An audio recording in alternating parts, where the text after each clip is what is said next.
प्रिय बंधुगण नमस्कार। आउ विगत किछि दिन धरी सारा ओडिशा रे गोटिए चर्चा चली कोरापुट बंधुगांव रो चारि परिवार को गाँव रो किछि लोक मिसी आक्रमण कला परे से मानको घर द्वार भांगी दिया जाइछि। से माने वर्तमान घर छड़ा होई जंगल रे बसवास करछन्ति। आ एई घटनाटा घटे जून 9 तारीख संध्या 7टा बेले प्राय 40 रु 45 जन लोक गोटे भिड़ नहीं से आक्रमण करथिले। आ से घटना को विभिन्न गणमाध्यम रे प्रचारित हैला परे आमे राष्ट्रीय ख्रिस्टियन मोर्चा तरफरु प्रथमे जिला कलेक्टर को जनइथिलु, एसपी को संगे मते कथा आइथिलु। ता परवर्ती समय रे आमर कोरापुट ख्रिस्टियन एडवोकेट एसोसिएशन तरफरु से माने डीआईजी कलेक्टर एवं एसपी संगे मते साक्षात कले करिबा परे वर्तमान से घटना को आधार करी प्राय 7 जन को अरेस्ट करा हेछि एवं कोर्ट चालन मध्य करा हेछि।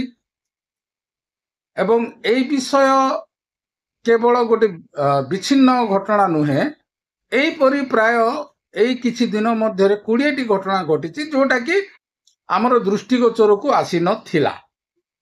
वर्तमान आम दृष्टिगोचर को आसिला परे या उपरे जो तत्परतार सहित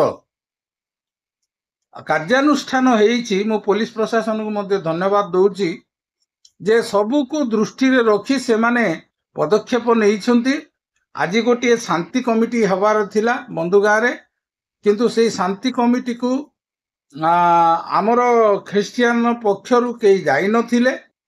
अन्य पक्षरु आसी अनेक लोक 3 घंटा काल अपेक्षा करथिले बोलिबाटा सुनिबा को मिलुछि।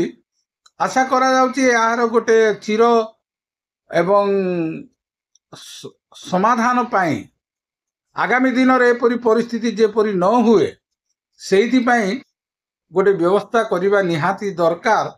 आउ वर्तमान दक्षिण ओडिशा रो एई अविभक्त कोरापुट रे निरंतर ख्रिस्टियन मानक उपरे आक्रमण होउछि। या अति दुखदायक एवं माने कहिबा को गले अत्यंत वेदनादायक कहले अत्युक्ति हबो नाही।